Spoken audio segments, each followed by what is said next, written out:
అందరికి hi, welcome to uncle kitchen zone 2024. నేను మీ అంజద్. ఈరోజు అయితే మనము కాకరకాయల ముక్కల వేపుడు అయితే చేసేద్దామండి.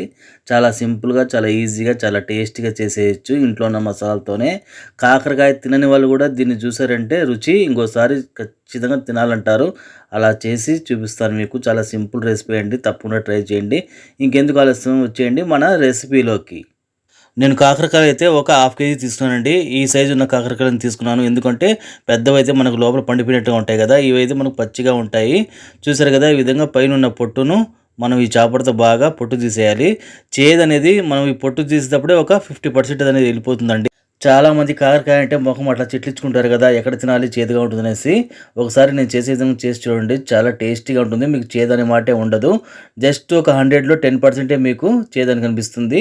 అది కూడా చాలా కమ్మగా ఉంటుంది ఆ చేదు కూడా. ఈ విధంగా క్లీన్ చేసి పెట్టుకున్నాను నేను కాకరకాయలు అయితే. ఇప్పుడు ఏం చేద్దామంటే కాకరకాయ తల భాగం అలాగే కింద భాగం కోసేసి ఇప్పుడు మనం దీన్ని నిలువుగా కోసుకుందాము. నిలువుగా చిన్న చిన్న ముక్కలుగా కోసుకుందాము. ఎందుకంటే మనం ఫ్రై చేయడానికి చాలా ఈజీగా ఉంటుంది. టేస్ట్ కూడా చాలా బాగుంటుంది ఇది. చూసారు కదా, ఈ విధంగా సగభాగంలో 4 ముక్కలు అయితే చేసుకున్నాను. మరీ ఎక్కువ కాకుండా సన్నగా చేసుకోవాలి. ఎందుకంటే మనకు బాగా ఫ్రై అవ్వాలి కదా, తొందరగా ఉడకాలి కాబట్టి. ఇలాగా అన్ని కాకరకాయల్ని నీట్గా మనము నిలువుగా ముక్కలుగా కోసుకోవాలి. చూసారు కదా, ఈ విధంగా చూడడానికి చాలా కలర్ఫుల్గా ఉంది కదా మనకు. ఇప్పుడు ఏం చేద్దామంటే ఒక కడాయిలో మనం కట్ చేసుకున్న కాకరకాయ ముక్కల్ని వేసి కొద్దిగా నీళ్ళు వేసి దీన్ని మనము ఉడికించుకుందామండి ఒక 5 నిమిషాలు. స్టవ్ అయితే మీడియం ఫ్లేమ్లో పెట్టి ఒక 5 నిమిషాలు ఉడికించుకుందాము. నీళ్ళు ఎందుకు వేసానంటే మనకు కాకరకాయ ఉడకాలి కాబట్టి కొద్దిగా అయితే నీళ్ళు వేసానండి. అలాగే హాఫ్ టీ స్పూన్ పసుపు అయితే వేసాను.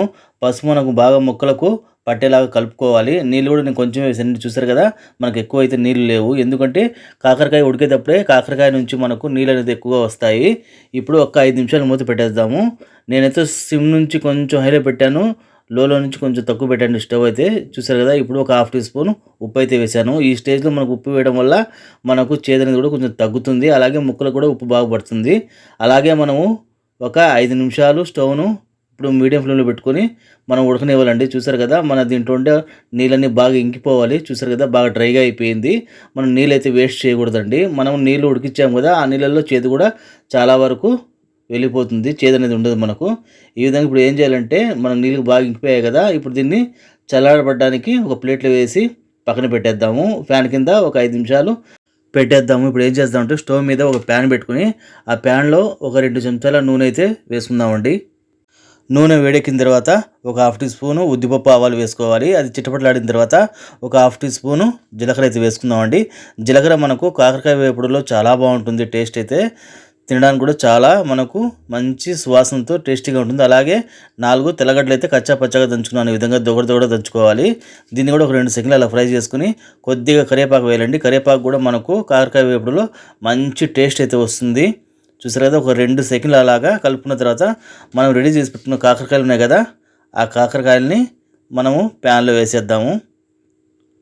చూసారు కదా, ఇప్పుడు మొత్తం మనం నీట్గా ప్యాన్లో వేసిన తర్వాత 4 పక్కల బాగా కలుపుకోవాలి ప్యాన్లో మన కాకరకాయలని.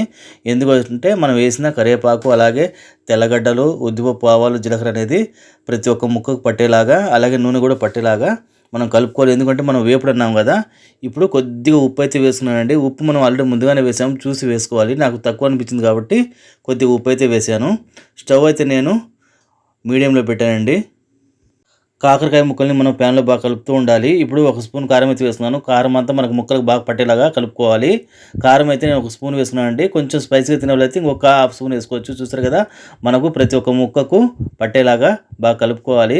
దీంట్లో కొంచెం మనకు ఏం చేయాలంటే కాకరకాయ ముక్కని మనం కలుపుతూనే ఉండాలండి. అది మెల్లిగా కలపాలి. స్టవ్ అయితే మీడియం ఫ్లేమ్లో పెట్టాలి. ఎందుకంటే మనం వేపుడున్నాం కదా, మనకు బాగా కాకరకాయ అనేది బాగా ఫ్రై అవుతుందండి. ఈ విధంగా ప్యాన్లో 4 పక్కల పరుచుకోవాలి. ఒక్క 2 సెకండ్లు అలా పెట్టి కొద్దిగా చక్కెర అండి, ఒక 1/4 టీ స్పూను చక్కెర వేయడం వల్ల మనకు కాకరకాయలో చేదు అనేది మనకు బ్యాలెన్స్ అవుతుంది. ఎక్కడ కూడా మనకు చేదు అనే మాట ఉండదు. చూసారు కదా, ఇలా కలుపుతూ ఉంటే మనకు కాకరకాయ ముక్కలు అనేది బాగా ఫ్రై అవుతాయి.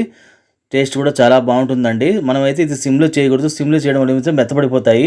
స్టవ్ను అయితే మనము మీడియం ఫ్లేమ్లో పెట్టుకుని ఫ్రై చేయాలి. చూసారు కదా, మన కాకరకాయ ముక్కల వేపుడు అయితే రెడీ అయిపోయింది. ఇది చేయడం చాలా ఈజీ అండి. ఇది కాకరకాయ అసలు తినని వాళ్ళని కూడా ఈ విధంగా చేసి పెడితే ఈజీగా తినొచ్చు. ఇదైతే కొంచెం ఫ్రై ఎక్కువగానే పడుతుంది, కొద్దిగా నూనె పడుతుంది. తప్పకుండా ట్రై చేయండి. Like me, subscribe me, share me. Thank you.